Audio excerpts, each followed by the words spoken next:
You're gonna spend a large majority of your time training completely by yourself. And to be brutally honest, most people don't know what they're doing, which is exactly why they don't get better. So in this video, I wanna give you guys a complete blueprint to training by yourself, how to know what to work on, how to work on it, how to actually structure these workouts, how to properly challenge yourself, and how to know when it's time to move on to the next thing.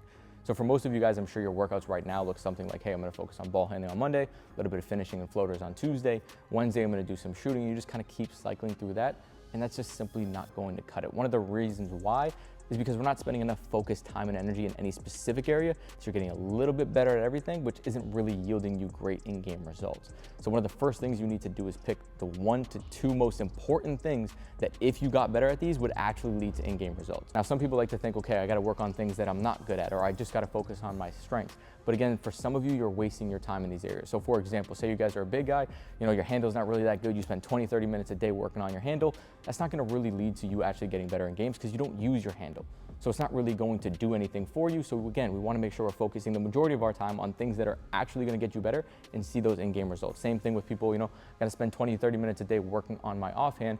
Again, you're never going to really use your offhand unless it's a debilitating weakness. Yeah, spend some time, but we don't wanna make sure we're focusing our time and energy in the right areas. At the end of the day, almost all of you guys are working out for the same amount of time. So who's actually going to get better is who's using that time more effectively. And one of the most important aspects of that is making sure you're working on the right things. Some of you guys are working on too many things. Some of you guys are working on the wrong things. Now we need to transition to, okay, we're spending our time on the right things, and then we can actually focus on being productive and structuring these workouts to make sure we're doing it in the right way. Now, for some of you, when it comes to what to work on, sometimes it may be a specific area. Sometimes it may be a physical trait. Sometimes it may be a mental trait, maybe an IQ trait.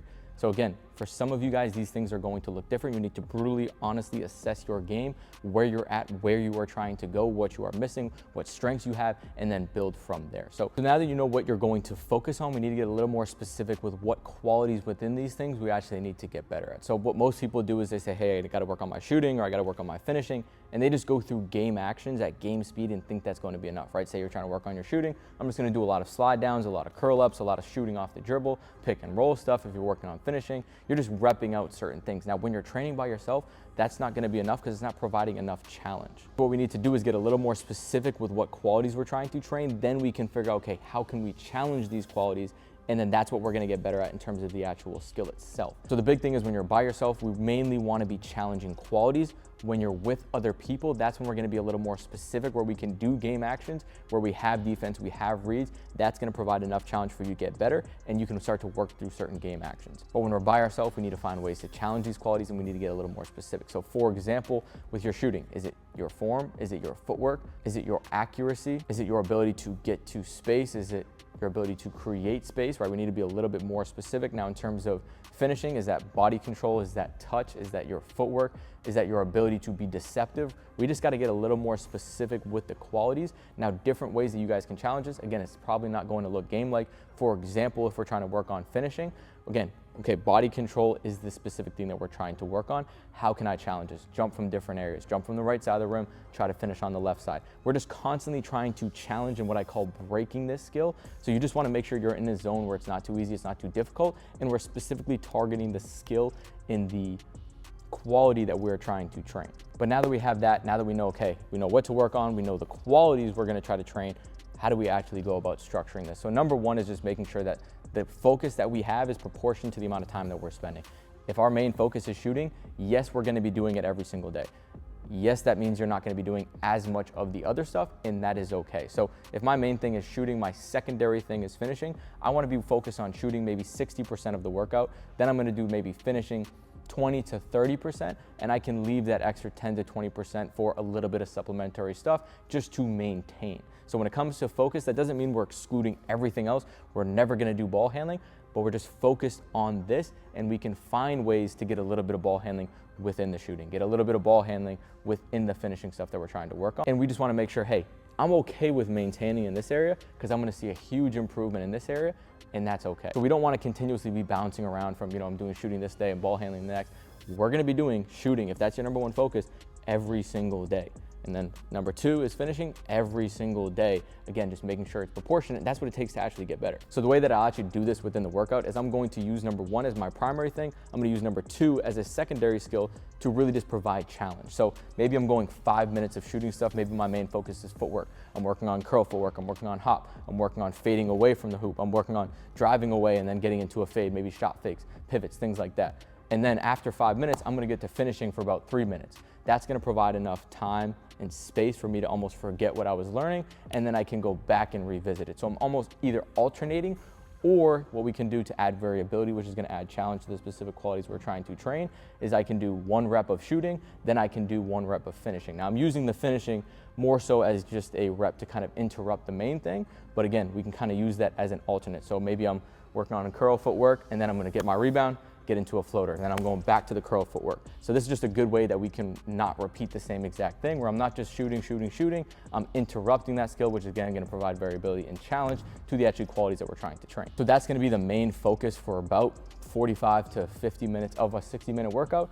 Then you can, okay, let me try to focus on some ball handling into maybe some shooting, some ball handling into some finishing. So I'm able to get a little bit of everything while again, still focused on the main thing. So a couple main qualities that we want to look for in these workouts is A, not repeating the same thing every single time. So we don't want to be repetitive.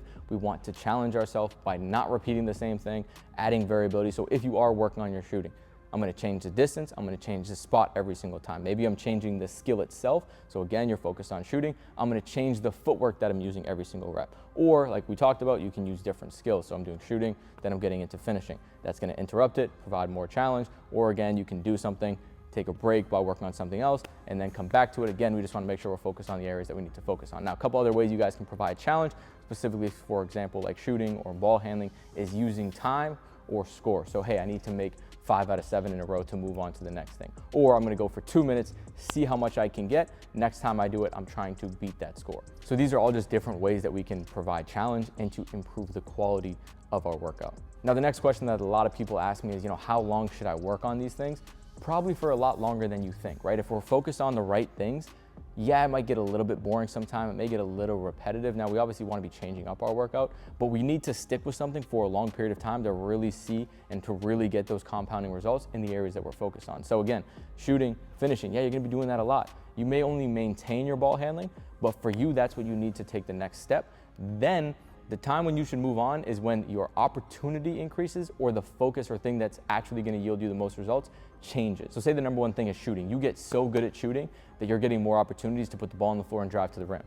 Okay, you're great at shooting. Now the next best opportunity might be improving your handle, improving your ability to get downhill to the rim, because now that's something you're struggling with. And if you did improve that, that would lead to more results. You'd get more playing time, you'd be scoring more points, you'd be getting more offers. So that's the only real time that you guys should be changing what you're focused on. If you're changing what you're focused on every single week or every single day, again, you're not gonna be getting the results. So you need to stick with something, stay for a year. Plan for the whole, whatever you pick, hey, I'm doing this for a year until something drastic changes or your game completely changes or opportunity completely changes. Now, the next thing that I would do when it comes to training by yourself is opposed to getting in the gym and saying, hey, I'm gonna go for X amount of reps today, go for X amount of time. So as opposed to, hey, I need to make 500 shots today, what normally happens is you find ways to make it easier. You go through the motions, you extend the workout a little bit longer because again, you're not in a rush. So the quality of that workout tends to decrease and you're not really worried about getting better. You're just worried about getting those makes. So I would say, hey, set a timer, 60 minutes, 75 minutes, whatever time frame you have, and just try to go as hard as you can for that amount of time. And almost like, hey, I wanna try to mess up as much as I possibly can. I wanna see how much I can really challenge myself in these specific areas today and get better. But most people, what they do is, again, they just go through the motions, they just check the box, they just get their reps, and then they get. So at the end of the day, it's all about what we're getting out of the workout. So if you can A, focus on the right things, know what qualities you are trying to train, constantly be trying to challenge and break those skills and working on that for a long period of time, you guys are going to get so much better than everybody else that you guys are competing with. So I hope this helped you guys. Hope this gave you guys kind of a good framework of what to work on, how to work on it, how long to work on it. If this helped you guys, send this to a friend that needs it. Drop a like, drop a comment. We appreciate it. See you guys in the next video soon.